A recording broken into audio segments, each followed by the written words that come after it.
Let's begin with a question and answer session. We've got Meduri, Mr. Sambasivi Rao on the phone line. Go ahead, Mr. Rao. How can we help you? Yeah, hi Manisha. My name is Meduri and I am looking to buy a property in Hyderabad. For that, my budget is 40 lakh rupees. All right. First of all, I'm really sorry I said Mr. I should have got a heads up on that. But anyway, thank you so much for joining us. 40 lakh is your budget. You've not specified any particular location. So Sameer, where do we take her? Some of the ones which are well connected and also can give her great options within 40 lakh. Yeah, so the budget being a constraint, one has to really look at areas around NH9, which is a major road of the city.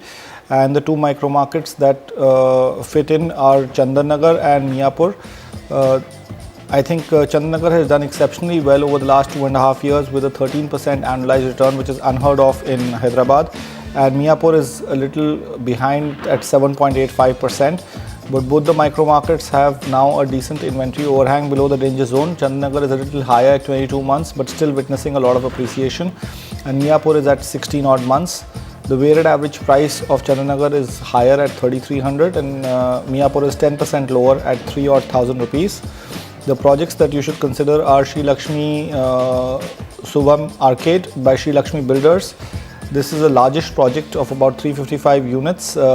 This project is in phases and 3 blocks are ready and families are already staying there. And 140 units will be ready by December 2015. There are basic amenities in this project. West Metro by Shreya Infrastructure, this is at 3,000, G+4 structure, so low-rise structure. 3 blocks are ready for occupation and 2 will be ready by December 2014. The total units are 255 in this. And Meda Heights, this is by Anuhar Homes. This project is a small project of 89 units located in a good location in Miapur. And amenities are all there and the project will completely be ready by 2015 end. All right, Meduri. So there are 3 options that we have for you. Chandanagar and Miapur are the 2 markets in a budget of 40 lakh rupees. What can you buy? Sri Lakshmi by Shubham Arcade or Sri Lakshmi Shubham Arcade is a project. West Metro, Shreya Infrastructure and Meda Heights by Anuar Homes. All right, Ankita Kunal on the phone line with us. Ankita, hi. Welcome to the show. How can we help you?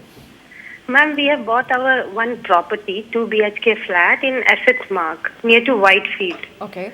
I just wanted to know what is the appreciation value in near future for this property. All right, it looks like you've picked up a good project, isn't it, Sameer? Yeah, though it will take some time to complete, it's in early stages. Yeah, project is in pre-launch. It's a luxury project. Although if you look at the weighted average price of the market, it's about 4,000 odd rupees a square foot. This is higher than the weighted average price because this is slightly more luxury and this is the mid-segment price that we are talking about. So this project should do quite well because it's a very large project. It's about 28 acres, so it gives you a feel of a township. Literally, Bangalore has projects which are much smaller. Some projects are even 1 acre of land as well. The project location is very good. It's very close to the Vibgyor school, only 3 kilometers away. The railway station is only 5 kilometers. So the social infrastructure is all in close proximity. And this is a fast developing residential neighborhood with many luxury and mid-segment projects in the vicinity. Inventory overhang is also safe of this micro market at 19 odd months and the weighted average price is 4050. But this is coming at a slightly higher premium, but because of its luxury aspects, 9.9% has been the price appreciation on an annualized basis over here. Okay, so that's a go-ahead on the project, Ankita. Hope you enjoy living in this one. It's going to take some time to complete, but it seems to be a good project that you've zeroed in on. And well, what can we say? We are just hoping that at least a Bangalore market, Sameer, which is not investor-driven, should be able to give her future price appreciation similar to past trends, and those have been what about 9.9% 9.9 to 10% has been the appreciation in the market that you've bought in the last 2.5 to 3 years.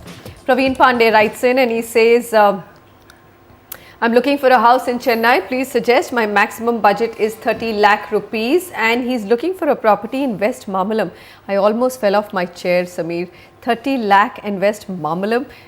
That's not going to be possible. Yeah, that budget is impossible over there where the rate is about 8 to 10,000 rupees a square foot. So for this budget, a 2 BHK is very, very difficult for us to be able to manage. So we've taken him to Thalambur and Gundavacheri. Gundavacheri has seen exceptional appreciation, unlike other micro markets in Chennai with about 12% annualized appreciation. Thalambur is not that high, but it's still decent from Chennai standards. It's about 8.5%. Micro markets inventory overhang, Gundavacheri is at 24 months on the danger zone and Thalambur is about 21 odd months. On the weighted average price scale for the affordable segment over here, Thalambur is at 3350 and Gundavacheri is about 3100 rupees a square foot. So affordable micro markets for sure. Tejas Lakeview Homes is the first project that you should look at. They are aesthetically designed apartments comprising of A, B and C blocks. Not many flats in this, about 120 odd flats and 1.55 acres of land. So the density is quite high of this project. KG Earth Home, Thalambur, this is at 3150. This is a larger project of 4.88 acres surrounded by IT parks and SEZs of Thalambur. So this project you should look at because it's a low-rise project as well and density is not that high.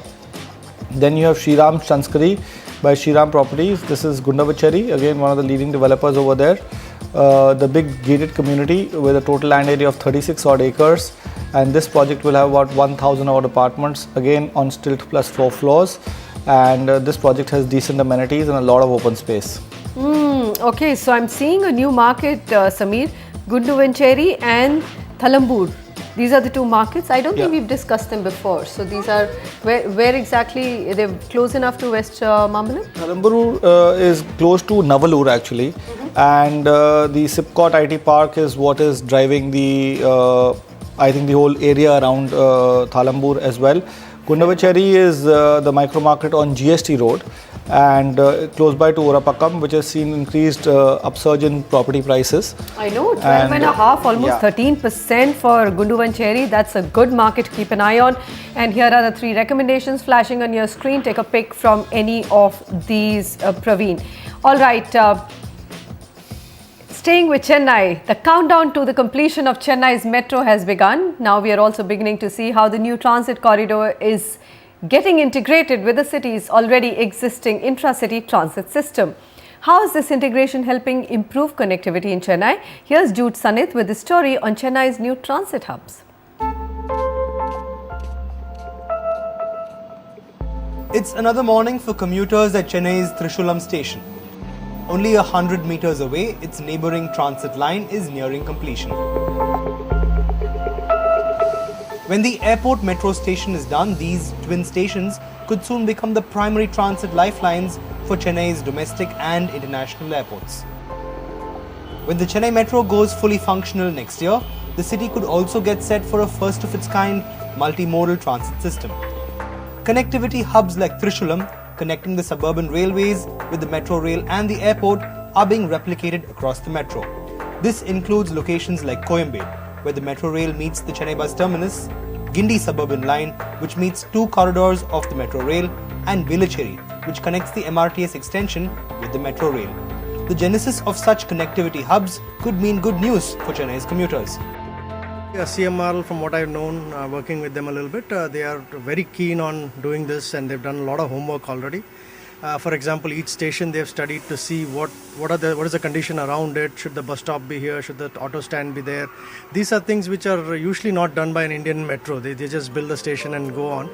The last few years have seen Chennai's real estate follow metro rail development.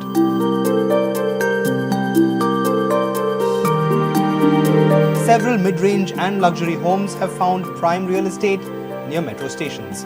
And that's why, with such connectivity hubs taking form and shape, a number of developers are now predicting a marginal spike in prices in these micro markets. You can see a growth in terms of the pricing. You know, if it is like 11 or 12,000 rupees, probably about 500 to 1,000 rupees increase, which I would say like 7 to 10% as an immediate change. But even as developers flock closer to the metro rail, a price rise along the corridor could be a spoiler in getting Chennai's home buyers closer to the metro. Only 6 months ago, we at NDTV reported that the CMDA was not planning on increasing FSI along the metro. So with no impetus to go vertical, the industry now believes it's time to reduce unit sizes and thereby bring down prices of residential projects near the metro.